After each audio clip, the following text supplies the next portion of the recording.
ይሄንን ጉድ ስሙ ብቻ። ቦሌ ላይ ዶላር የሆነ አውሮፕላን እያዘነበ ነው አሉ። ከየት ይምጣ እንዴት ይምጣ አይታወቅም።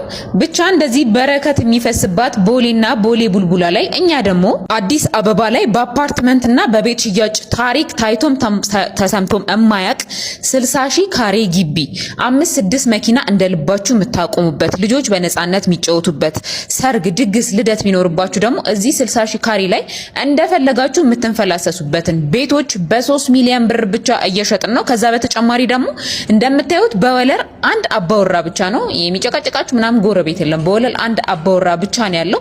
ባለ 2 መኝታ 110 ካሬ ሙሉ ክፍያው 13 ሚሊዮን ብር ነው። ቅድመ ክፍያው 3 ሚሊዮን 900 ሺህ። ባለ 3 130 ካሬ ደግሞ ሙሉ ክፍያው 15 ሚሊዮን፣ ቅድመ ክፍያው 4 ሚሊዮን 900 ሺህ ነው። እነዚህ ቤቶች ከ3 እስከ 6 ወር ውስጥ ጥንቅቅ ብለው እጃችሁ ውስጥ ይገባሉ። በቀን 17 ቤት የሸጠ አፓርትመንት ግቢ ነው ቦሌ ላይ። እንደዚህ አይነት ግቢ በጭራሽ የለም። ሙሉ አዲስ አበባ ላይ እንደዚህ የለም። G+1 G+2 ለምትፈልጉ ደግሞ G+1 44 ሚሊዮን ብር ነው፣ 150 ካሬ ነው።